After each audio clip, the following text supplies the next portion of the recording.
Hello CA final students, welcome back to Sarang से classes. तो चलिए कंटिन्यू करते हैं इंडेक्स 36 इंपेयरमेंट ऑफ एसेट्स। अभी तक के लेक्चर्स में हम देख के आए थे उन एसेट्स को जिन एसेट्स की मैं इंडिविजुअली रिकवरेबल अमाउंट निकाल पा रहा था। मतलब कि मैं सिंगल एसेट देखता था, कोई मेरी मशीन थी या फिर कोई भी एसेट थी, अगर मैं उसकी रिकवरेबल अमाउंट निकाल पा रहा था तो उसका इंपेयरमेंट टेस्ट कर पा रहा था। क्योंकि इंपेयरमेंट टेस्ट करने के लिए मेरे को दो अमाउंट चाहिए थी, एक कैरिंग अमाउंट, एक रिकवरेबल अमाउंट। मेरे पास जब मैं उसकी कैरिंग अमाउंट, तो मैं एक एसेट की मेरे को पता ही होगी कि बुक्स में किस अमाउंट पे रिकॉर्ड है, बट अगर कई बार हो सकता है कि आप उस एसेट की रिकवरेबल अमाउंट ना निकाल पाओ। रिकवरेबल अमाउंट हम कैसे निकालते हैं? Fair value less cost to disposal. अब कई बार मान लो रिलायबल एस्टिमेट नहीं होता fair value less cost to disposal, तो उस केस में क्या होता है, हम वैल्यू इन यूज को मान लेते हैं। ठीक है, अब मैं आपको उस टाइम एक कंसेप्ट बता रहा था, मैंने कहा था नहीं अभी सारे पत्ते नहीं खोलूंगा, तो अभी वो सारे पत्ते खोलने की बारी आ चुकी है। अभी जैसे क्या होता है कि मैं बताता हूं, रिकवरेबल अमाउंट निकालने के लिए अभी तक आपने क्या देखा था? जैसे अगर आप रिकवरेबल अमाउंट निकाल रहे थे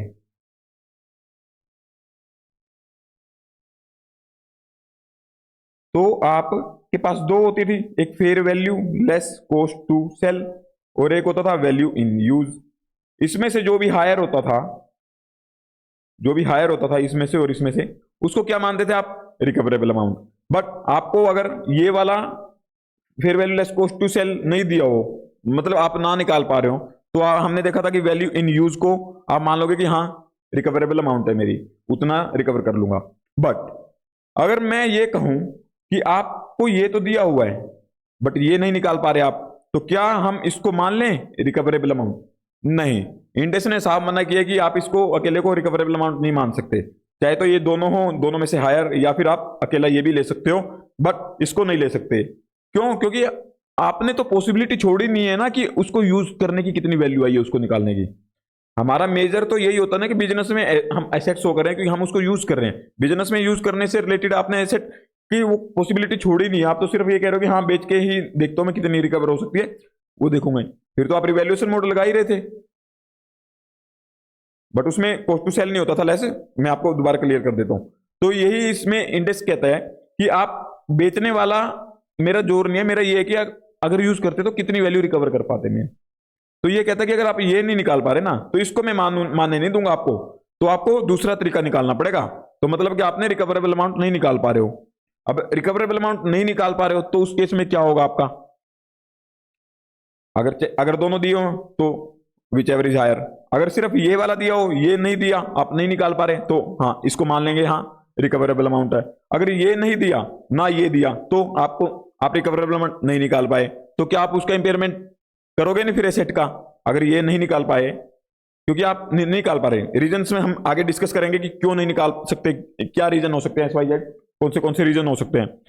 तो अब ये मानो कि आप नहीं निकाल पा रहे, ना ये निकाल पा रहे ना ये, तो उस केस में क्या इससे सेट का इंपेयरमेंट होगा ही नहीं। हमने देखा था कि इंपेयरमेंट टेस्ट करना होता है, ओके, जब भी इंडिकेशन आएगा उससे सेट से रिलेटेड। तो अभी इसका इंडिकेशन आ चुका है तो मेरे को इसका इंपेयरमेंट तो करना ही है टेस्ट। तो इस केस में क्या मैं छोड़ दूंगा, मेरे पास इंफॉर्मेशन नहीं है तो? नहीं, कोई भी नहीं बचेगा, सजा सबको मिलेगी, प्रसाद सबको मिलता है, कोई नहीं बचता उससे। अब ऐसे ही ये एसेट भी, चाहे कुछ भी एक्स वाई, जो भी एसेट है, ये कुछ भी XYZ रीजन दे, हम नहीं मानेंगे। हम कहेंगे तुम ऐसे नहीं आती काबू, तो वैसे करके हम तेरे को इंपेयर जरूर करेंगे। तो दूसरा वे इंडेक्स ने क्या बोला कि अगर आप नहीं निकाल पा रहे, अगर मान लो सिर्फ ये वाली देर, ये वाली भी नहीं दे रही, सिर्फ ये दे रही है, तब भी हमें वही दूसरा तरीका निकालना पड़ेगा कि हाँ रिकवरेबल अमाउंट हम दूसरे वे से निकालेंगे। दूसरा वे कौन सा हमारा? हम क्या करेंगे, ये एसेट थी मेरी, एक सिंगल एसेट थी, ठीक है, सिंगल एसेट थी एक। सिंगल एसेट की नहीं निकाल पा रहा था ना मैं, सिंगल एसेट की क्यों नहीं निकाल पा रहा था? एक रीजन लेके चलता हूं मैं। आप वैल्यू इन यूज के ऊपर बात आ रही है मेन, तो वैल्यू इन यूज नहीं आ रही है जिस केस में आपकी, उसी केस में तो आपको दूसरे वे में जाना पड़ रहा है। अब फेयर वैल्यू वाले से तो इतना इंपैक्ट हो भी नहीं रहा, आपने देखा फेयर वैल्यू मिले ना मिले, आपका मेन है ये वैल्यू इन यूज। अब वैल्यू इन यूज कैसे निकालते थे आप? जो कैश फ्लोज का प्रेजेंट वैल्यू होता था उसको आप वैल्यू इन यूज बोलते थे। अब हुआ क्या होगा कि आप क्यों नहीं निकाल पा रहे वैल्यू इन यूज? आपको कैश फ्लोज नहीं पता कितने कितने इंकर हुए, मतलब एस्टिमेशन नहीं बना पा रहे कि आप उस एसेट से कितना कैश फ्लो हो सकता है मेरा। ठीक है, जैसे मान लो मेरी एक एसेट है, एक एसेट है मेरी, इसका मैं कहता हूं कि मैं इसका अकेले का नहीं बता सकता कि कितना, जैसे कि मान लो मेरे पास ये कैल्सी है, मैं नहीं बता सकता कि इस अकेले कैल्सी से मेरा कितना कैश फ्लो जनरेट होगा, नहीं बता सकता। तो अब इसका मैं कैश फ्लो नहीं निकाल सकता, तो क्या इसको इंपेयर नहीं करूंगा? इंडिकेशन आ चुकी है मेरे पास कि हाँ इसकी जितनी वैल्यू मैंने बुक्स में शो की हुई है, मैं भी उतनी रिकवरी ही ना कर पाऊं मैं। अभी मैं और भी एग्जांपल्स लूंगा, एक बिल्कुल हल्का एग्जांपल लिया था आपके लिए। अब इसकी वैल्यू नहीं मिली तो, बट मैं अगर पूरे इसकी सेटअप की बात करूं अपने, जो मेरा पूरा बिजनेस है, इसमें से मान लो साथ में कैमरा लगा लूं, माइक लगा लूं, लाइटिंग सेटअप वगैरह लगा लूं, जो भी स्टूडियो है, कंप्लीट स्टूडियो मेरे को, हाँ उसके मैं कैश फ्लो बता सकता हूँ कि अगर ये स्टूडियो नहीं रहेगा तो मेरा कितना लॉस हो जाएगा। अकेले का नहीं बता सकता मैं, उस कैलकुलेटर का, इस कैलसी का अकेला नहीं बता सकता कि कितना कैश फ्लो जनरेट करेगा, बट मैं अपने इसका पूरे बिजनेस का बता सकता हूं, हाँ कि मैं इस टीचिंग बिजनेस से इतना कैश फ्लो मेरा एवरी ईयर होगा। तो ये हमने ये कहा कि आप अकेले का नहीं बता सकते ना, आप ग्रुप बना लो एसेट्स का, आप एक एसेट का नहीं बता सकते, तो आप सबसे छोटा सा छोटा ग्रुप ट्राई करो कि आप सबसे छोटे से छोटा कौन सा ग्रुप बना सकते हो जिसमें कि आप ये बता दो कि हाँ इस ग्रुप से मैं इतना कैश फ्लो जनरेट कर सकता हूं। जैसे कि मेरा एक मशीनरी है, कोई एक मशीनरी है, उसका मेरे को नहीं पता कैश फ्लो कितना, क्योंकि वो सिर्फ मार्केट में मेरा सेल ही नहीं करती। मैं क्या करता हूं, मेरे पास दो मशीनरी है, एक मशीनरी है मेरे पास ए, एक है मेरे पास मशीनरी बी, ठीक है, ये दो मशीनरी है मेरे पास। अब जो मशीनरी ए बनाती है ना, मेरा जितना भी मैन्युफैक्चर करते हैं, प्रोडक्शन करती है, वो सारा इसका रॉ मटेरियल होता है, मतलब कि इसके अंदर यूज होता है। मशीनरी भी उसको यूज करके फिर जो फिनिश्ड गुड बनाती है उसको मैं मार्केट में सेल करता हूं।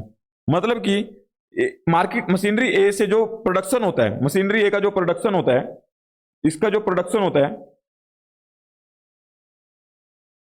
इसका कोई मेरा एक्टिव मार्केट नहीं है कि उसको जहां पे सेल कर सकूं मैं, मतलब इसकी कोई मार्केट एग्जिस्ट नहीं कर रही, नो एक्टिव मार्केट।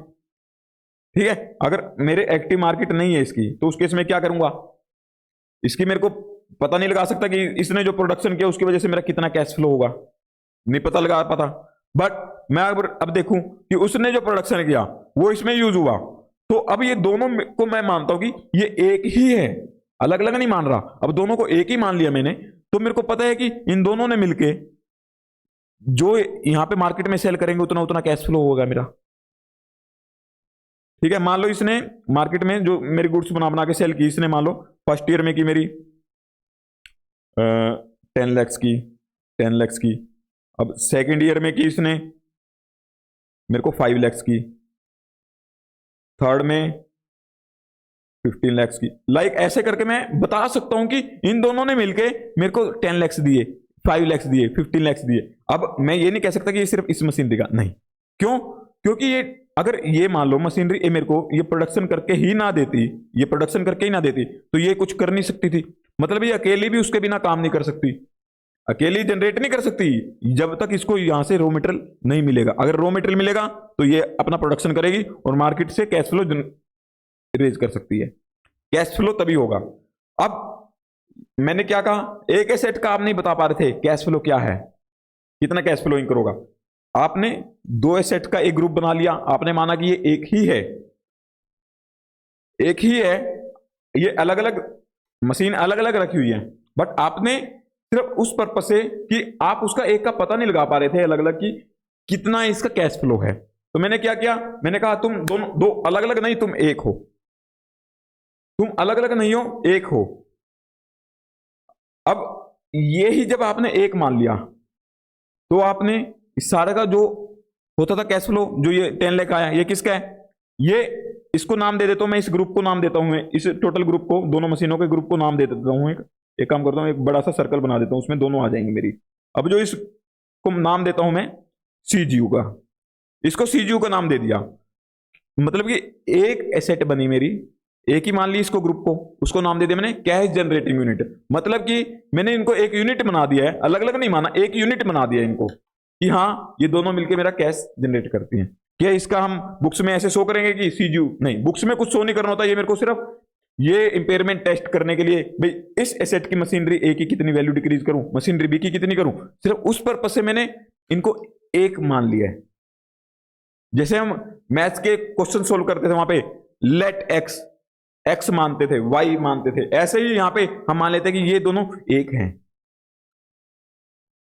जैसे आपको, चलो ज्यादा ज्ञान नहीं दूंगा अभी,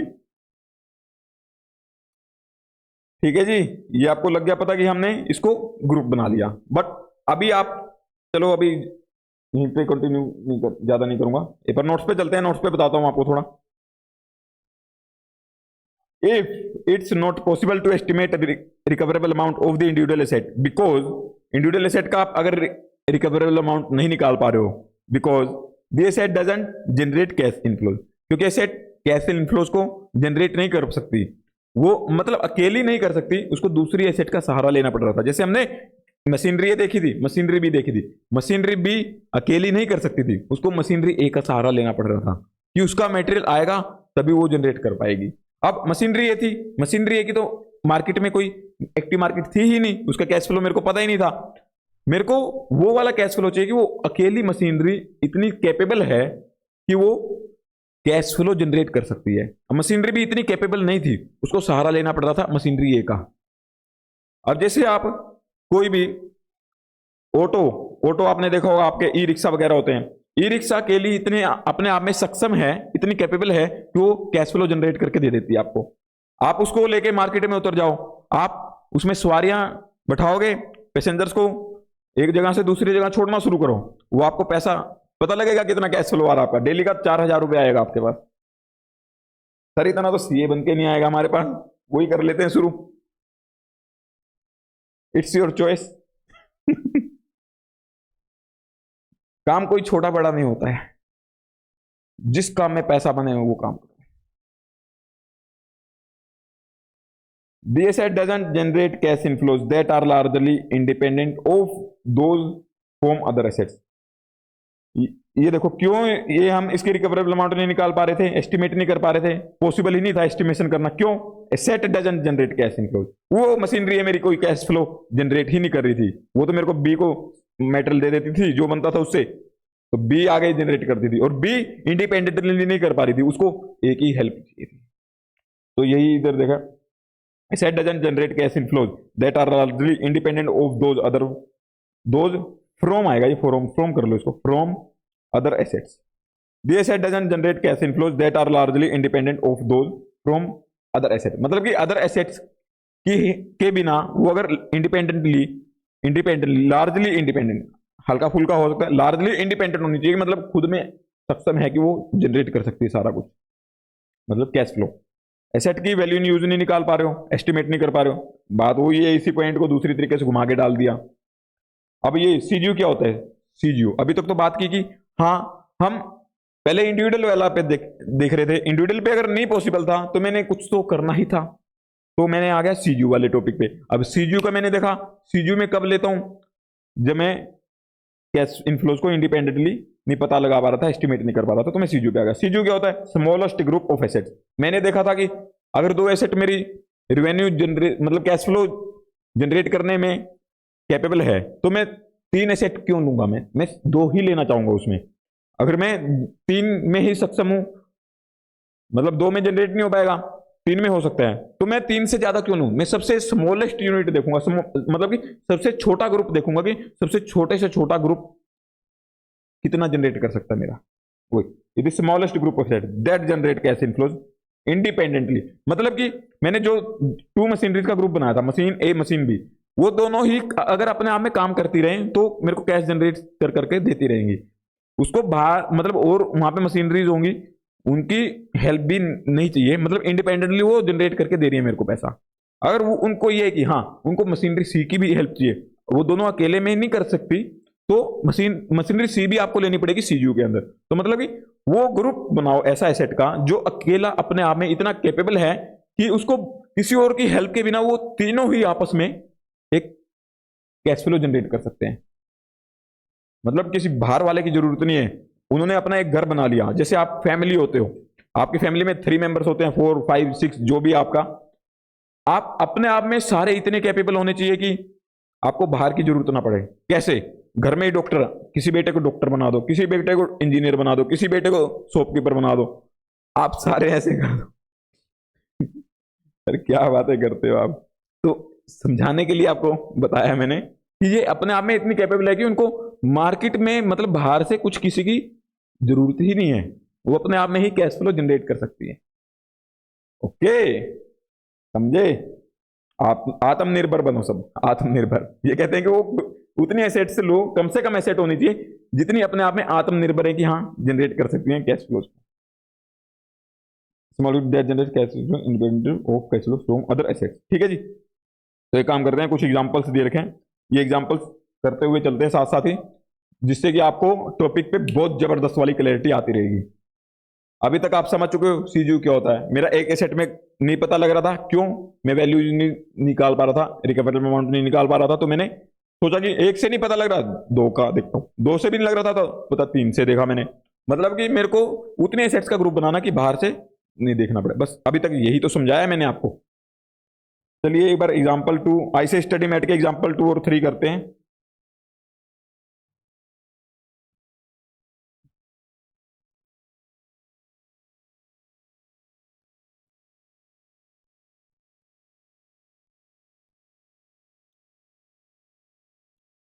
एग्जाम्पल 2, एग्जाम्पल 3 ये पहुंच चुके हैं।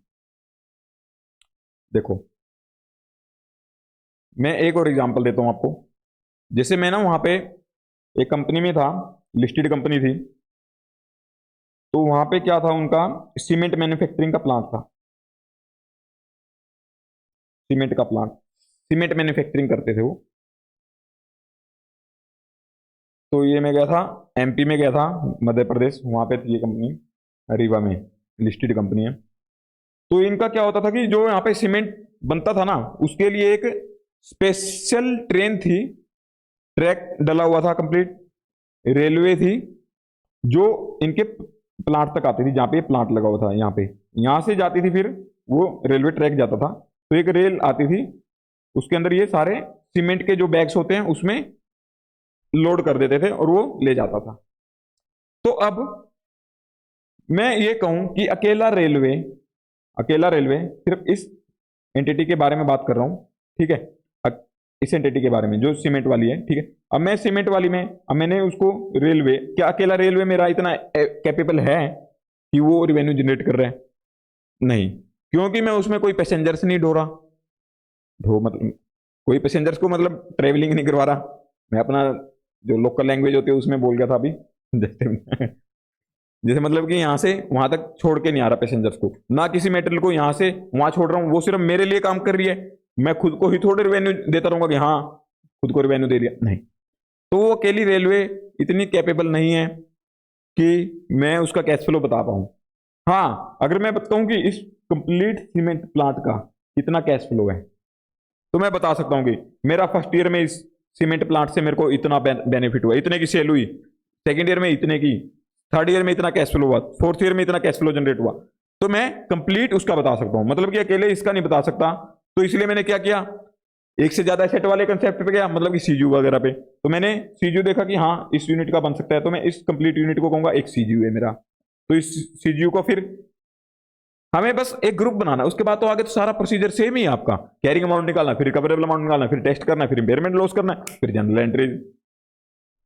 No such difference. तो आइए यही बात यहाँ पे लिखी है, एक माइनिंग एंटिटी है जो एक प्राइवेट रेलवे है उसके पास माइनिंग एक्टिविटीज के लिए, जैसे मैंने अभी एग्जांपल दिया सीमेंट का, उनके पास प्राइवेट अपनी रेलवे थी, वो एक ट्रैक एक जगह से लेके दूसरी जगह लेके जाते थे, ठीक है।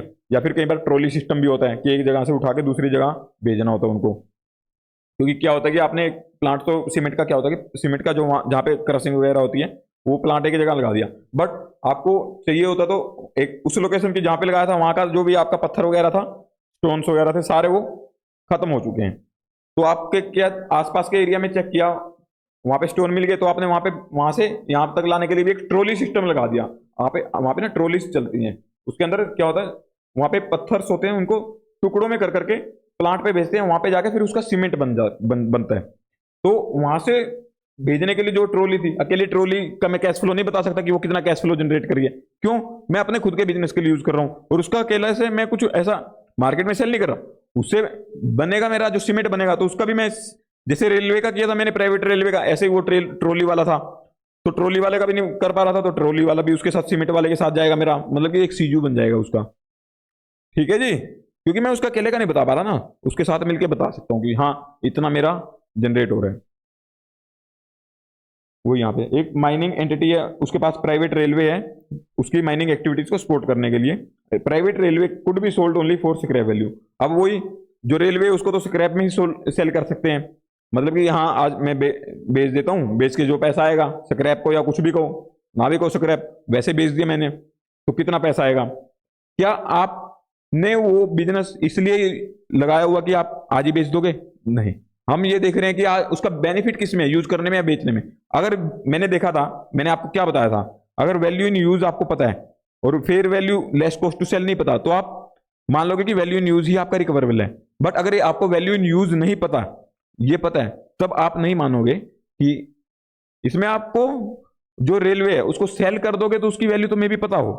Scrap value could be sold only for, it does not generate cash flows that are largely independent of the cash flows from other assets of the mine. यही लिखा है इन्होंने कि जो प्राइवेट रेलवे है could be sold only for scrap value, तो वो अकेली स्क्रैप वैल्यू ही जनरेट कर सकती है। अदर कैश इनफ्लोज मेरे ऐसे डायरेक्टली नहीं बता सकता कि उसने कितने जनरेट किए। ठीक है, तो वही इधर लिखा, and it does not generate cash inflows that are largely independent. तो वो कैश फ्लो जनरेट तो कर रही है बट इंडिपेंडेंटली नहीं कर रही, उसको साथ में जो सीमेंट का प्लान जो इन्होंने माइन लगाई हुई है, माइन भी साथ में इंक्लूड करोगे तो आप बता सकते हो कि इन दोनों ने मिलकर कितने का कैश फ्लो जनरेट किया।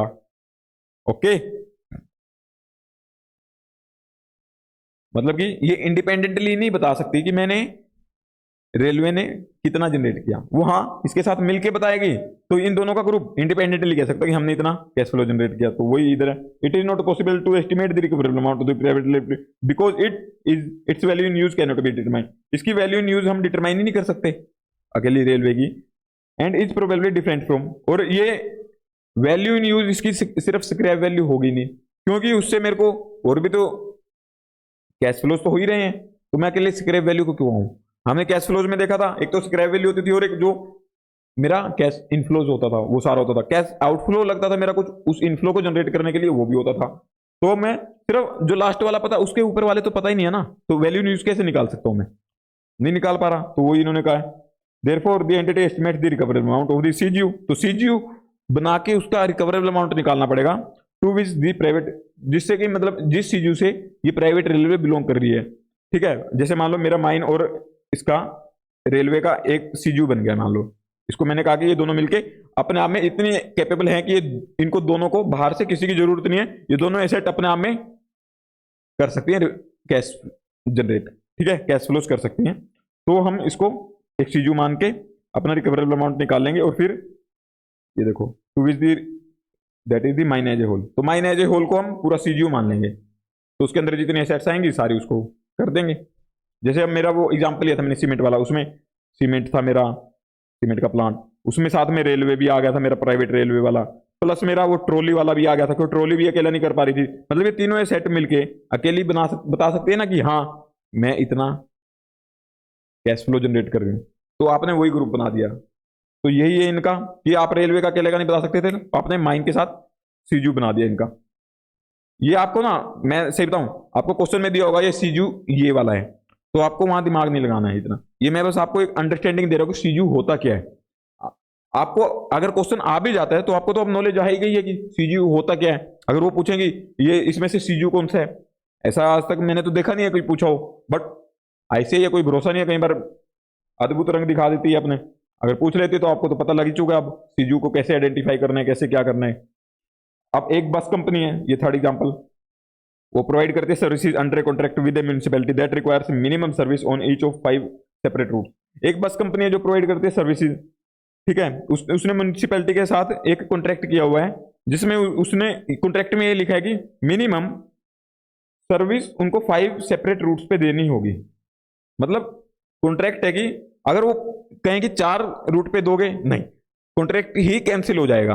मतलब इन्होंने ये लिखा ना कि मिनिमम उनको 5 रूट पे तो देनी ही देनी है जो रूट्स हैं, तो अब आगे चलते हैं, चलो। Asset devoted to each route and cash flows from each route can be identified separately. हाँ, मैं हर एक रूट का, जितने मेरे पास मान लो ये A B C D E, मेरे पास 5 रूट्स हैं ए बी सी डी, इन सभी का मैं कैश फ्लो अलग से आइडेंटिफाई कर पा रहा हूँ, ठीक है। इन्होंने ये लिखा हुआ है आइडेंटिफाइड सेपरेटली कैश फ्लो, ठीक है।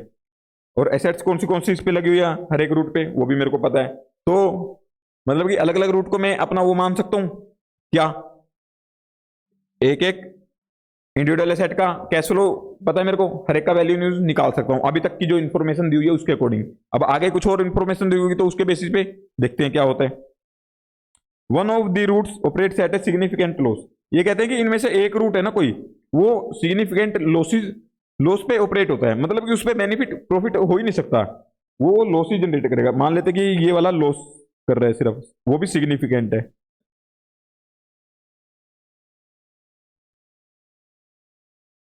Since the entity does not have the option to curtail any one bus route, और भाई मतलब इनके पास ऐसा ऑप्शन नहीं है कि ई को छोड़ दें, उनको सारे के सारे ही रूट चलाने पड़ेंगे अपने। तो अब यहां से हमारी ये वर्डिंग चेंज हो जाएगी जो भी बोली थी, the lowest level of identifiable cash and flows that are largely embedded of cash flow from other asset और group proceeding cash flow generated. अब मैं कहूं कि जो इसका कैश फ्लो मेरा पॉजिटिव में भी आ रहा होगा इन एसेट्स का, वो तभी आ पा रहा मेरा जब मैं इस रूट को भी चला रहा हूं। अगर इस रूट को चलाना बंद कर दूंगा तो इनसे भी कैश फ्लो होना बंद हो जाएगा मेरा। मानते हो? एग्री? अगर मैं ये ई रूट कहूं कि ये लॉस में है, मैं इसको नहीं चलाऊंगा, तो गवर्नमेंट क्या कहेगी, मैंने तो मिनिमम 5 सेपरेट रूट्स का आपसे कॉन्ट्रैक्ट किया था, तो मैं 4 का भी फिर कैंसिल कर रहा हूं। तो मतलब ये 4 रूटों से भी तभी मेरे पास पैसा आ रहा है जब मैं इस रूट को चला रहा हूं। तो मतलब कि ये चारों रूट मेरा इंडिपेंडेंट, नहीं कह सकता कि इनसे जितना कैश फ्लो हुआ वो इंडिपेंडेंट है, नहीं, वो तभी हो पा रहा जब इसके ऊपर डिपेंडेंट है। अगर ये नहीं चलाऊंगा तो मैं इसका कैश फ्लो भी बंद हो जाएगा, मतलब ये इंडिपेंडेंट नहीं है। इंडिपेंडेंट कब कहूंगा, अगर मैं कहूं कि हाँ ये 5 रूट को एक मान लेता हूं और इन 5 रूट से जितना कैश फ्लो आएगा, अकेले अकेले तो मैं कर ही नहीं सकता था क्योंकि ये मेरा ग्रुप बन गया ना, फिर ये अकेले इंडिपेंडेंट नहीं है, अकेले इंडिपेंडेंट नहीं है ना। अगर मान लो अकेले ए को चला सकता हूँ मैं, ए से कैश फ्लो जनरेट कर सकता हूँ अकेले से, नहीं। अगर मैं कहूंगा कि मैं 4 नहीं करूंगा, ए करूंगा, नहीं, अलाउड ही नहीं है मेरे को, तो हमें फिर ग्रुप वाले उस पर जाना ही पड़ेगा, क्योंकि इंडिपेंडेंट वाला काफी इंपॉर्टेंट है यहाँ पे। जैसे आप ऑडिटर्स की इंडिपेंडेंस जरूरी होती है, वैसे यहाँ पे भी इंडिपेंडेंट कैश फ्लो होना जरूरी है कि वो अकेले जो एक एसेट हो या फिर जितना ग्रुप बनाया वो सारा इंडिपेंडेंट, बाहर से उसको किसी की हेल्प नहीं चाहिए मेरे को, वो इंडिपेंडेंटली अकेले अपने आप में इतनी कैपेबल है कि वो जनरेट कर सकती है, ठीक है। अब इसमें ई के ऊपर डिपेंड है सारी, अगर ई चलाओगे तो ये चलेगी, अगर आप कहोगे कि नहीं डी नहीं चलाऊंगा मैं, चलो 4 चला, तभी पॉसिबल नहीं है, क्योंकि इन्होंने तो कहा है कि मिनिमम 5 रूट्स पे चलाना ही आपको। तो हम इसको अगर सारे ग्रुप मान लेते हैं तो मैं 5 पे चला रहा हूँ, इससे जो कैश फ्लो होगा जनरेट वो तो इंडिपेंडेंट है, उसके लिए बाहर से किसी और एफ जी एच आई जे के जो भी एसेट होगी और उसकी रिक्वायरमेंट नहीं है, कोई और रूट्स वगैरह की नहीं देख रहा मैं कि इसके अलावा कोई और रूट मिला नहीं मिला, उसके ऊपर डिपेंड नहीं है। तो मतलब कि मेरे 5 एसेट्स रूट्स का एक सीयू बन गया, एग्री? तो इससे जो कैश फ्लो होगा उससे आप वैल्यू न्यूज निकालोगे, fair value less cost to sell निकालोगे, उसका हायर देखोगे, रिकवरेबल अमाउंट आ जाएगा आपका, आपने कैरिंग अमाउंट निकालोगे इस कंप्लीट रूट का ही, कंप्लीट रूट का कैरिंग अमाउंट, फिर रिकवरेबल अमाउंट निकालोगे, फिर आप क्या करोगे, फिर उसका टेस्ट देखोगे, फिर इंपेयरमेंट लॉस, फिर एंट्रीज वगैरह पे आ जाओगे आप, फिर उसका रिवाइड कैरिंग अमाउंट निकालोगे। इसमें एक और काम करना होगा आपको, आपने इंपेयरमेंट लॉस निकाला हो तो कंप्लीट ग्रुप का 5 एसेट का होगा, 5 एसेट का, तो आपको ए में अलग लगाना पड़ेगा, ए के कितना इसको एलोकेट करें, बी को कितना, सी को, वो सब देखेंगे। अभी ये मैंने थोड़ा एक्स्ट्रा ज्ञान दिया, अभी आगे चल के आएगा आपको। यहाँ पे हम यहाँ पे थे ना, हाँ। Since the entity does not have option to curtail any one bus route, the lowest level of identifiable cash inflows that are largely independent of the cash inflows from other assets or group of assets is the cash inflows generated by the 5 routes together, ठीक है। मतलब कि 5 root together generate करेंगे, उसको ही लेना पड़ेगा क्योंकि वही इंडिपेंडेंट है। अगर मैं 4 रूट का कहूँ पॉसिबल ही नहीं है, क्योंकि मैं इसको कम नहीं कर सकता ना, यहाँ पे लिखा तो हुआ था not have option to curtail any one bus route, मतलब ये एक रूट को भी मैं कम नहीं कर सकता। The cash generating unit for each route is the bus company as whole, तो इसकी मतलब कि ये मतलब 5 ही रूट चला रही है ना, मान लेते हैं कि और भी रूट चला रही होती तो ये 5 रूट का मेरा सीजू हो जाता, अगर ये सिर्फ 5 रूट है तो पूरी बस कंपनी ही मेरा एज ए होल एक सीजू बन गया है। ठीक है, इधर कुछ और डिटेल नहीं दी है तो आप ये कह सकते हो कि हाँ कंप्लीट। तो चलिए इधर अपने नोट्स पे ही चलते हैं दोबारा से। आई होप आपको बहुत अच्छे से समझ आ चुकी होंगी चीज़ें, और ऐसे ही करते रहेंगे हम। इलस्ट्रेशन 15, 16, 17, 18, 19 ये भी करेंगे, बट एक बार मैं थोड़ा सा आपको और क्लैरिटी देता हूँ। सीजी होती है जो मेरी, ये कुड रिप्रेजेंट, ये रिप्रेजेंट किसको करती है? क्या हो सकती है मेरी? दो एसेट हो सकती हैं, हाँ हो सकती हैं। सर अगर मान लो दो एसेट में मेरा काम नहीं चला, मैं ऐसे कहूँ, जैसे मैं अभी अपना ही एग्जाम्पल लेता हूँ, यहाँ पे जाके एग्जाम, चलो यहीं पे आपको बना के दिखाता हूँ एग्जाम्पल। जैसे मैं हॉस्पिटल में था अभी, मतलब वहाँ पे जॉब कर रहा था, दिल्ली में था, एक बढ़िया हॉस्पिटल था ट्रस्ट का, उधर जॉब करता था। आप कहोगे सर आपने तो बहुत जॉब्स की हैं। एक्सपीरियंस, एक्सपीरियंस मैटर करता है, और वही आपको हेल्प कर रहे हैं यहाँ पे सारा कंसेप्ट। मैं कह रहा आपको कहा है ना कि प्रैक्टिकल लाइफ के जो रियल एग्जांपल्स होते हैं उनसे आपको डील करवाता रहूंगा, जिससे कि आपको अंडरस्टैंडिंग बहुत अच्छे से आएगी। अब वहाँ पे हॉस्पिटल था, अब हॉस्पिटल के अंदर क्या होता है कि आपको पता ही होगा, ये तो आप मतलब नॉर्मली भी हॉस्पिटल की आइडिया आपको होगा कि वहाँ पे आपके डिपार्टमेंट्स होते हैं। आईपीडी होता है, ओपीडी होता है। आईपीडी मतलब कि इन पेशेंट्स जो वहाँ पे एडमिट वगैरह हो जाते हैं। ओपीडी मतलब कि जो आउट पेशेंट्स आते हैं, थोड़ी कंसल्टेशन वगैरह लेते हैं, इन्वेस्टिगेशन वगैरह करवाते हैं, चले जाते हैं, ठीक है, वो हो गया। अब आईपीडी में मेरे मल्टीपल वो होते हैं, सर्जरीज मल्टीपल टाइप की होती है, जैसे कि हेमरोडेक्टोमी, फिजियोटोमी, लैप्रोकोली। मेरे को तो ये सारे नेम्स रट चुके हैं, एक सीए बनने के बाद भी डॉक्टर से ज्यादा नेम मेरे को पता थे वहाँ पे कि ये सर्जरीज होती हैं,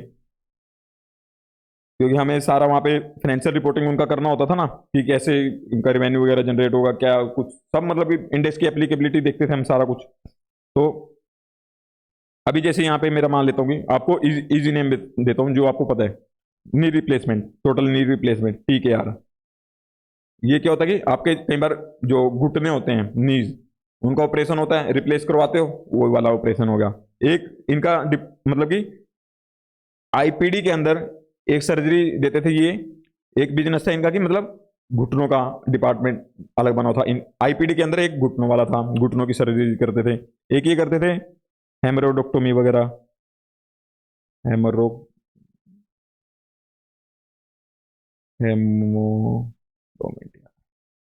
चलो छोटा नाम लिख देता हूँ, फिजरेक्टोमी, फिजरेक्टोमी एंड हेमरोडोक्टोमी, ठीक है, शॉर्ट में लिख दिया, आपको समझ आना चाहिए। एक होता है वहां पे जैसे डिपार्टमेंट हो गया, एक तो घुटनों वाला होगा, एक ये होगा, एक मान लेते कि आपका हो गया ब्रेन वाला, ठीक है, ब्रेन वाला, ओ कुछ भी लगा लो, ठीक है, मतलब कि अलग अलग डिपार्टमेंट थे वहां पे। चलो यूरोलॉजी लगा लेते हैं, यूरोलॉजी होगा एक, ठीक है, यहाँ पे अलग अलग सर्जरी होती थी, ठीक है। मेरा ये क्या हो गया, अब किस बेसिस पे हो सकता है? मैं अगर कहूँ कि मेरे को डिवाइड करना है, ये आप समझो कि मैं यहाँ पे दोबारा नहीं जा रहा इंडिपेंडेंट वगैरह, मैं आपको सिर्फ समझा रहा हूँ कि किस बेसिस पे आप कर सकते हो। आप मान लो कि एक एसेट के बारे में नहीं कर पा रहे थे, तो आपने दो एसेट का ग्रुप बनाया, दो एसेट का ग्रुप बनाया तो क्या हुआ, तो इसमें क्या लिखा है, group of items of PP with in A production line, ठीक है। जैसे मैं प्रोडक्शन लाइन पे जाता हूँ, ये TKR वाले पे जाता हूँ, TKR के अंदर ये प्रोडक्शन लाइन होगी मेरी एक, ठीक है, एक प्रोडक्शन लाइन होगी TKR, हाँ ठीक है। हॉस्पिटल के केस में बता रहा हूँ, इसमें एक ये मेरी लाइन होगी अलग से, एक डिपार्टमेंट के अंदर एक लाइन होगी कि TKR के अंदर मान लो मेरी काफी मशीन है, कोई एक्सरे मशीन है, कोई कुछ मशीन है, मेरे को पता है एक्सरे मशीन अपने आप में मेरे को कैश फ्लो कितना होगा वो बता सकती है, अगर बता सकती है अगर, तो उसके अंदर एक एसेट नहीं बता पा रही थी, तो मैंने मल्टीपल एसेट्स पे गया था। तो इसके अंदर मान लो मेरी एक एक्सरे वाला डिवीजन है, एक है मेरा इसके अंदर अलग से और डिवीजन है सर्जरी वाला डिवीजन। तो मैं देखता हूं कि अगर इसकी दो तीन एसेट मिलके एक ग्रुप बना सकती है इस बिजनेस लाइन का, इसके अंदर मान लो मेरी मल्टीपल एसेट्स हैं, ठीक है, मैंने A+B एसेट का मेरा एक ग्रुप बन गया, जो घुटनों वाला उसका है कि मैं सिर्फ कई पर्सन के आते हैं, एक्सरे करवाते हैं और चले जाते हैं, उस वो हो गया मेरा।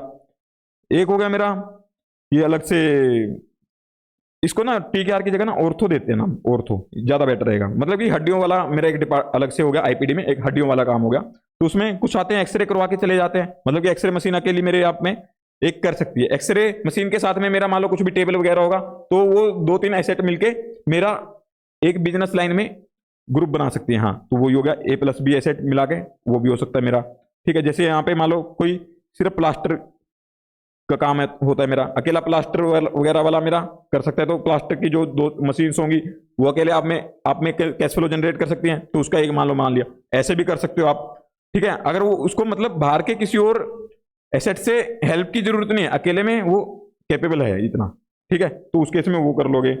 और अगर वैसा नहीं हो पा रहा, ग्रुप ऑफ, हम यहीं पे आते हैं, ग्रुप ऑफ आइटम्स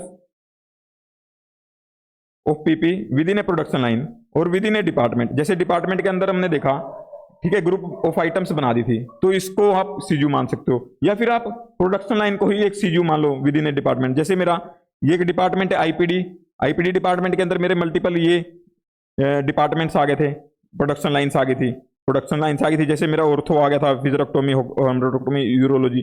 तो आप अकेला यूरोलॉजी को भी देख सकते हो कि हाँ मेरा यूरोलॉजी से कितना रिवेन्यू वगैरह जनरेट हो रहा है। तो जहां पे मैं था वहां पे हम इसके बेसिस पे करते थे कि यूरोलॉजी के अंदर कितनी आ रही है, इसके अंदर कितनी आ रही है, और उसको फिर वो करते थे जो भी होता था कि मतलब, क्योंकि हम उसके बेसिस पे आइडेंटिफाई कर पा रहे थे। अब किसी किसी में मेरा अलग भी था कि हम इसके अंदर मल्टीपल एसेट्स के बेसिस पे भी कर रहे थे इंपेयरमेंट टेस्टिंग, तो ये होता था वहां पे। वैसे नॉर्मली हमारा ये जैसे इसके बेसिस पे भी होता था कि हाँ फिजियोटॉमी और हेमरोडक्टोमी की जो मशीन है मेरी, उनका एक मैं देखता हूँ कि उसका रिकवरेबल अमाउंट कितना है और वो कितना है, उसके बेसिस पे करते थे हम, ठीक है जी। और किसी किसी में ज़्यादा, बहुत ज़्यादा होती थी वास्ट मशीन्स, तो उसमें अलग अलग भी कर लेते थे।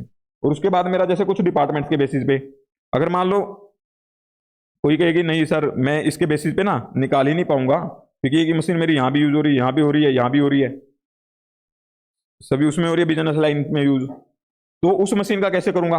उस मशीन का तो आप इसके बेसिस पे ही करोगे फिर, मतलब डिपार्टमेंट के बेसिस पे आगे। और आप कहोगे कि सर मेरा यहाँ पे भी नहीं हो रहा कुछ, यहाँ पे भी नहीं हो, मतलब यहाँ पे भी हो रही है यूज, यहाँ पे भी हो रही है, मतलब अकेला, मतलब अकेली यहाँ से जनरेट नहीं कर पा रही वो एसेट, मेरा कैश फ्लो यहाँ पे, यहाँ और यहाँ दोनों से जनरेट कर रही है वो कैश फ्लो। अकेला मैं कहूँगी आईपीडी से जनरेट हो रहा नहीं, कुछ ऐसी एसेट है मेरी जिसका मैं इसको सारों को एक मानूंगा, पूरी एंटिटी को, तभी मैं बता सकता हूँ हाँ इससे कितना कैश फ्लो जनरेट हुआ है मेरा, तो फिर मैं इसको एंटायर एंटिटी को भी मान सकता हूँ।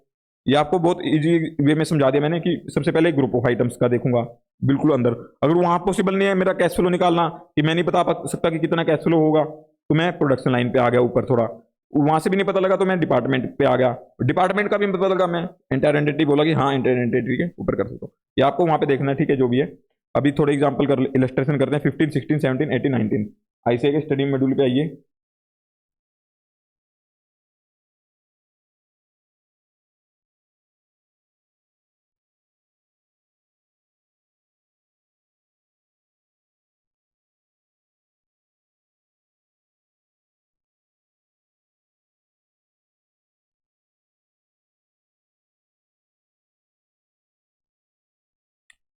देखो ये वाला तो आप खुद ही कर लोगे, क्योंकि ये वाला कुछ और नहीं है, जो हमने अभी एग्जाम्पल किया था ना वही है सेम, रेलवे और वो माइन वाला, ठीक है, ये आप खुद करोगे।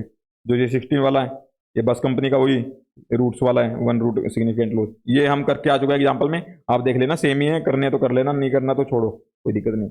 ये 17th इलस्ट्रेशन पे आइए।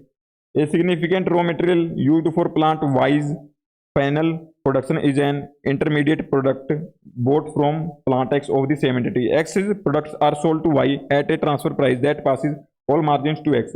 80% of Y's final production is sold to customers outside of the entity. ये क्या कह रहे हैं, एक सिग्निफिकेंट रॉ मटेरियल है जो यूज करता है प्लांट वाई के प्रोडक्ट फाइनल प्रोडक्शन में, is an intermediate product boat from, ये प्लांट एक्स से लेता है, ठीक है, जो मतलब कि प्लांट एक्स है कुछ वो मटेरियल बनाता है, उसको यूज करता है प्लांट वाई, ठीक है, मतलब कि प्लांट एक्स का प्लांट वाई यूज करता है कुछ मटेरियल जो बनता है उसका, फिर इससे आगे प्रोडक्शन करके फाइनल बन जाती है, ठीक है। तो यही देख मैंने, X products are sold to Y at a transfer price, तो यहाँ पे जो ये ट्रांसफर होता है ना, ये ट्रांसफर प्राइस पे करते हैं ये, ठीक है, ट्रांसफर प्राइस पे ये होना चाहिए कौन सा, आर्म लेंथ प्राइस पे जो निकलता है मेरा वो होना चाहिए। अब यहाँ पे देखते हैं क्या that passes all margin to X, ये सारे मार्जिन एक्स के ऊपर पास करते हैं, X produce product are sold to X से सारे वाई को प्रोडक्ट सोल्ड कर, एक्स प्रोडक्ट सोल्ड करता है वाई को, सारे नहीं है मतलब इसको सोल्ड करता है ट्रांसफर प्राइस पे, जिससे कि ऑल मार्जिन एक्स है, ठीक है। 80% of Y final production is sold to customers outside the entity, जो वाई है ये इसका 80% प्रोडक्शन है जो वो बाहर सेल होता है, मतलब कि ये 80% फाइनल कस्टमर्स को सेल होता है, ठीक है। अब आगे क्या दिया इन्होंने, 60% of X's final production is sold to Y. तो मतलब कि जो एक्स है इसका ये 60% प्रोडक्शन वाई को जाता है, तो 40% ये बाहर बेचता होगा, हाँ, तो वही Y and remaining 40% is sold to customers outside of the entity. मतलब कि एक्स की बाहर एक्टिव मार्केट है और वाई की भी एक्टिव मार्केट है। देखो वाई की थी और इसकी एक्टिव मार्केट कितनी है मेरी एक्स की, ये 40% तो बाहर बेचता है ना। मतलब इस अकेला अगर वाई को ना भी सेल करे तब भी ये कैश फ्लो जनरेट कर रहा है। अगर कल को वाई खत्म भी हो जाती है तो वो सारा 100 का 100% मार्केट में बेच देगा। तो मतलब कि अगर मैं कहूं अकेला एक्स अपने आप में कैपेबल है, ठीक है, वाई अपने आप में अकेला कैपेबल है क्योंकि ये भी बाहर सेल कर रहे हैं, ठीक है।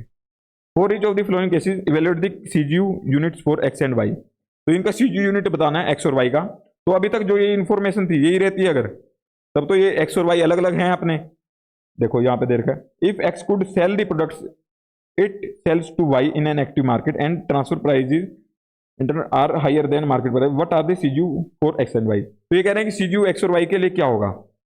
एक्स अगर सेल करती है प्रोडक्ट वाई को, if X could sell the products it sells to Y जो इन एन एक्टिव मार्केट, अगर एक्स सेल करती है प्रोडक्ट, कर सकती है प्रोडक्ट जो वाई को बेचती है वो एक्टिव मार्केट में भी, और इंटरनल ट्रांसफर प्राइस है हायर, और जो हायर इंटरनल ट्रांसफर प्राइजेज हैं वो हायर हैं मार्केट प्राइजेज से। तो मैंने क्या कहा था, इंटरनल ट्रांसफर प्राइजेज होते हैं वो आपको आर्म लेंथ प्राइस पे लेना होगा, ठीक है। आर्म लेंथ प्राइस आप डिटेल में भी देखोगे डिटेल में, ठीक है, आपने एससीएमपी वगैरह में भी देखा होगा कि मतलब कि आर्म लेंथ प्राइस ये होता है कि कोई बायसनेस नहीं होती उस प्राइस में, ऐसा कुछ प्राइस होता है, ठीक है, मैनिपुलेटेड प्राइस नहीं होता। If X could sell the products it sells to Y in an active market, active market में सेल कर सकती है अगर, तो एक्टिव मार्केट है उसकी, तो एक्स के लिए एक्स यूनिट, एक्स के लिए एक्स सीजीयू हो गया, वाई के लिए वाई अपने आप में हो गया, ठीक है। यही देखा है cash generating unit for X, X could sell its products therefore it is likely that X is separate CGU, X एक सेपरेट सीजीयू हो गया, मतलब अपने आप में कैश जनरेट कर रही है ना वो, although part of its production is use, चाहे उसका part of production Y use कर रही हो तो कोई मैटर नहीं करता। अब ऐसे ही वाई का therefore its cash flow can be regarded as largely independent is also a separate CGU wise. अगर जैसे जो एक्स मार्केट में सेल कर रही है तो मतलब कि मार्केट में वो बिकती है, अगर एक्स उसको वाई को नहीं देगी तो वाई मार्केट से लेके आ सकती है वो रॉ मटेरियल तो परचेज करके, तो मतलब कि एक्स ना भी रहे तब भी वाई का कैश फ्लो चलता रहेगा, ओके, वही बात है। It is likely that Y is also a separate CGU, Y sells 80% of its products to customer outside the entity therefore its cash flows can be regarded, ठीक है, वही देखा। अब ये जो इंटरनल ट्रांसफर प्राइस का क्या इफेक्ट है वही इन्होंने देखा, do not reflect market price, अगर रिफ्लेक्ट नहीं करते हैं therefore in determining value in both, अगर वैल्यू नहीं निकालनी है तो आपको ये एडजस्ट करना होगा जो आपका ये दे रखा था इंटरनल ट्रांसफर प्राइस, इसको क्या लेके आना, that could be achieved in arm length transaction होती है अगर, तो कितना प्राइस होता है वो वाला लेना है for those X that are, ठीक है। और अगर second case if there is no active market for product X and Y, X sells to Y, जो एक्स वाई को सेल करता है उसकी कोई एक्टिव मार्केट नहीं है, एक्टिव मार्केट नहीं है तो उसका मतलब क्या हो गया कि एक्स बाहर सेल नहीं कर पाएगा, एक्स कांट सेल आउटसाइड, अब बाहर वो बिकता नहीं है मतलब कि तभी तो एक्स नहीं बेच पा रहा, तो वाई है जो वाई यहां से परचेज नहीं कर पाएगा, वाई क्या नहीं कर पाएगा, कांट परचेज आउटसाइड, तो मतलब कि ये इंडिपेंडेंट नहीं है वाई का कैश फ्लो। वाई अगर बाहर मार्केट में बेच भी रहे तो उसको एक्स से रॉ मटेरियल मिलेगा तभी, मतलब कि एक्स और वाई दोनों मिलके एक यूनिट बनाएंगे, अकेला वाई नहीं कैपेबल इतना, क्योंकि उसको रॉ मटेरियल चाहिएगा ना, विदाउट रॉ मटेरियल क्या बेचेगा वो मार्केट में, क्या बनाएगा क्या बेचेगा, ठीक है। तो यही मतलब कि दोनों एक्स और वाई का ग्रुप हो गया तो ये दोनों एक्स सीजू मानी जाएगी। इट इज लाइकली दैट ये दोनों का देखा है recoverable amount of which can be assessed independently because can not be assessed independently नहीं ले सकते क्योंकि मेजोरिटी ऑफ एक्स का प्रोडक्शन यूज इंटरनली होता है और सेल भी नहीं कर सकते एक्टिव मार्केट में, so cash inflows of X depend on demand, Y की डिमांड के ऊपर डिपेंड करता है एक्स का कैश फ्लो कितना होगा, therefore X can not be considered to generate cash inflows that are largely independent of those of Y, Y से independent नहीं है, हम इंडिपेंडेंट की बात कर रहे हैं, कैश तो आप वाई भी तो देगा ना उसको एक्स को, आप वो नहीं कह सकते ना, अगर वाई नहीं रहेगा तो आप एक्स का कैश फ्लो कहां से लेके आओगे, नहीं, तो मतलब डिपेंडेंट है वाई के ऊपर एक्स, और वाई ये मतलब मैनेज टूगेदर ही हो सकते हैं, वाई भी नहीं कर सकता, उसको मार्केट से माल ही नहीं मिलेगा तो क्या बेचेगा वो, तो यही as a consequence it is likely X and Y together smallest group of asset that generate cash flows that are largely in fact. तो एक्स और वाई दोनों मिलके एक सीजू बनते हैं। अब 18th करते हैं। अगर आपको लेक्चर में मजा आ रहा है तो जल्दी से चैनल को सब्सक्राइब कर लो अभी, यूट्यूब चैनल को हमारा। इस पे सारा कंप्लीट बैच आपको फ्री में अवेलेबल हो रहा है, तो बस कर लो, अपने दोस्तों को भी शेयर करो। XYZ लिमिटेड प्रोड्यूस करता है एक सिंगल प्रोडक्ट को एंड ओन्स 1 2 3 प्लांट्स हैं उसके पास। ये एक सिंगल प्रोडक्ट बनाता है, उसके पास 3 प्लांट्स हैं। अब एक ये 3 प्लांट क्यों लगा रखे हैं इसने, देखते हैं। Each plant is located in a different country. अरे भाई साहब 3 प्लांट अलग अलग कंट्री में है। प्लांट 1 प्रोड्यूस करता है component that is assembled in either plant 2 और प्लांट 3। तो प्लांट 1 जो प्रोड्यूस करता है वो प्लांट 3 या प्लांट 2 असेंबल करते हैं। मतलब कि जो प्लांट ए का है आउटपुट, मतलब कि ए प्लांट है जो, उसका आउटपुट मेरा बी प्लांट पे भी जाता है, सी पे भी जाता है। मतलब कि ये रॉ मटेरियल की तरह कैसे यूज करते हैं, इसका जो फाइनल गुड होता है उसको ये as a raw material use करते हैं बी और सी, ठीक है, क्योंकि असेंबल कर रहे हैं। तो मतलब कि ए का तो कोई एक्टिव मार्केट मेरे को नहीं लगता होगा, फिर देखते हैं। पर the combined capacity of 2 and 3 is not fully utilised. 2 और 3 की, अच्छा प्लांट 1 2 था ना, मैं ए बी सी लिख गया यहाँ पे, इसको 1 2 3 का ही नाम देते हैं। ये 1 2 ठीक है, सॉरी। कंबाइंड कैपेसिटी है प्लांट 2 और 3 की जो फुली यूटिलाइज में, ठीक है। XYZ लिमिटेड का प्रोडक्ट सोल्ड होता है world wide from either plant 2।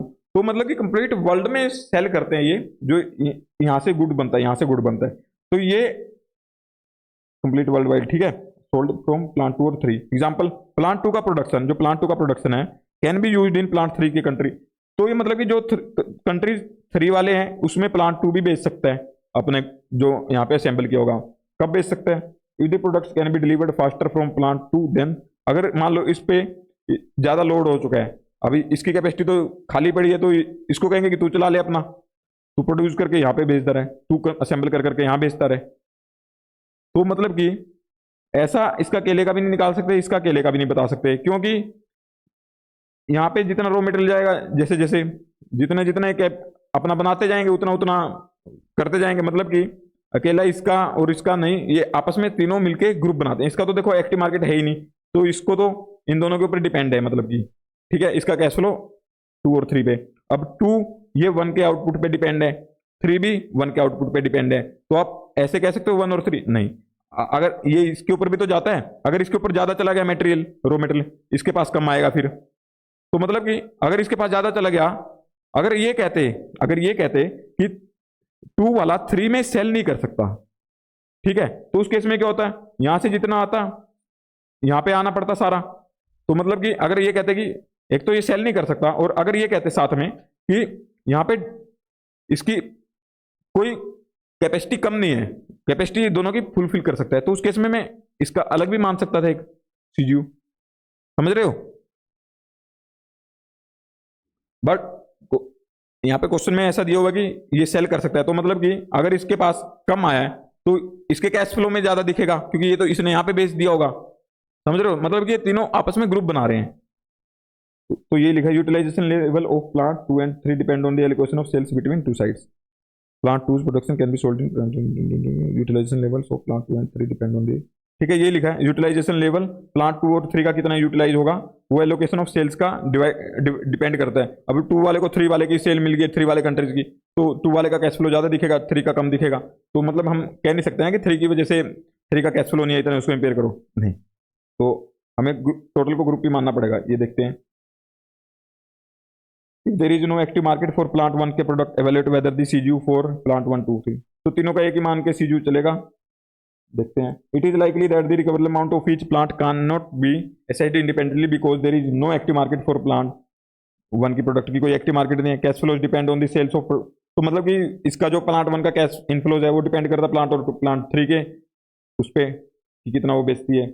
Although there is an active market for the products assembled by, मतलब कि इसकी प्लांट 2 की भी एक्टिव मार्केट है, 3 की भी एक्टिव मार्केट है। Cash inflows for plant 2 and 3 depend on the allocation of production across the 2 side. तो मतलब कि ये प्लांट 2 का और 3 का एक्टिव मार्केट है, बट ये है ना कि इसका जो इनफ्लो है वो डिपेंड करता है कि प्लांट 2 को कितना मटेरियल भेज दिया, प्लांट 3 को कितना भेज दिया। ठीक है, depend on the allocation of production across the, कि उसको कितना कहेंगे हाँ तू इतना प्रोड्यूस कर दे, उसको कहेंगे कितना तू प्रोड्यूस कर दे, मतलब कि अकेला वो जितना चाहे उतना नहीं कर सकता ना, उसको ये कहते हैं कि हाँ उसको मेटल भेज दिया तो डिपेंड है आपस में। It is likely that the future can flow who can be determined individually. तो मतलब कि ये अकेले अकेले पॉसिबल नहीं है, तो सही भी नहीं है आपका एज ए कंसिक्वेंस। तो इन तीनों को एक साथ मिला के as a whole smallest identifiable group बनता है सेट का, तो इसको सारे को ही सीयू मान लो आप। अब 19th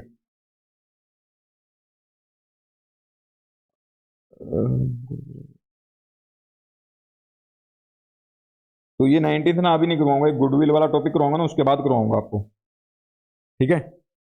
अभी ये 19th यहाँ पे लिख दिया था मैंने, बट इसको बाद में करवाऊंगा मैं आपको। ये मैंने सारा करवा दिया आपको। अब इसके बाद अगर मैं देखता हूँ तो इसमें कुछ स्टेप्स होते हैं, इसमें भी स्टेप्स बनाए हैं हमने।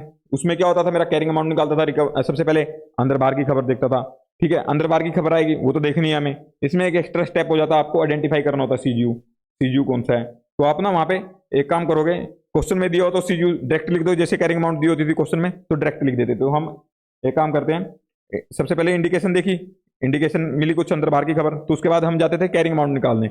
बट यहाँ पे कैरिंग अमाउंट किसकी निकालोगे, आपको पहले पता होना चाहिए कि कौन सी, वहां पे हम एसेट का पता होता था मेरे को कौन सी थी, यहाँ पे हमें सीजू देखना कौन सा है, तो हमने आइडेंटिफाई किया सीजू को।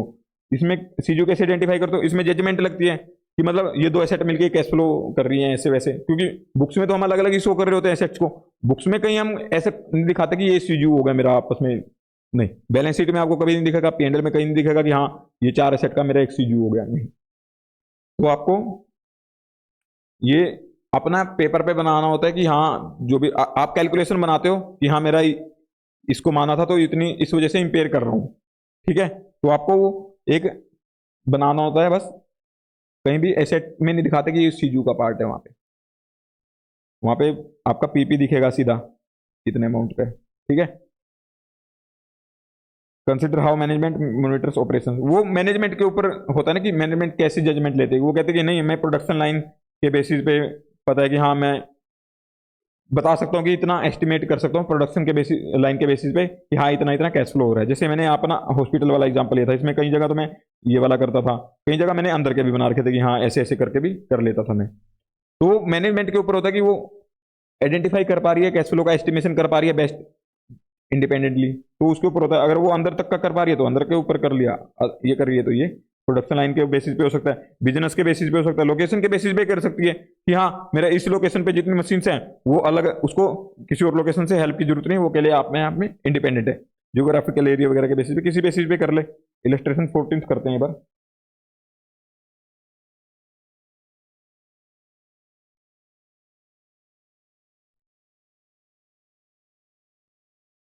तो इसको ना एक काम करता हूँ, अभी नहीं करवाऊंगा इसको भी, मैं थोड़ा कंसेप्ट करवाता हूँ आपको पहले। इसको करवाऊंगा मैं बट अभी नहीं करवाऊंगा एक बार। यहाँ पे फिर हमने क्या किया, आइडेंटिफाई कर लिया, उसके बाद कैरिंग अमाउंट निकाली। कैरिंग अमाउंट दी हुई है अगर सीजीयू की तो गुड, अगर नहीं दी हुई तो आप निकालोगे। बट सीजीयू में आप कौन सी एसेट को कंसीडर करोगे वैल्यू निकालने के लिए, क्योंकि हमने वहां पे देखा था वहां पे तो एक ही सेट थी, उसकी जितनी कैरिंग अमाउंट बुक्स में सो रही थी वो ले ली थी। अब सीजीयू में कौन से एसेट्स की ले सर, हमने जो इसमें बात की थी कि कौन सी एसेट्स के ऊपर एप्लीकेबल है, कि हम सिर्फ वही एसेट्स लें। ये अगर मान लो मेरा सीजीयू में कई बार ऐसा भी हो सकता है ना, यहाँ पे पहले टॉपिक समझाता हूँ। अरे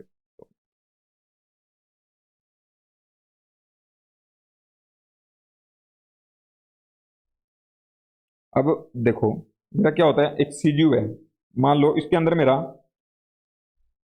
एक मशीनरी ए आ रही है, एक सीजीयू बता रहा हूं मैं, ये एक सीजीयू है मेरा, ठीक है, सीजीयू ए है मेरा, सीजीयू ए है मेरा। इसके अंदर क्या क्या आता है मेरा, एक तो मशीनरी आ रही है, कौन सी मशीनरी, मशीनरी ए,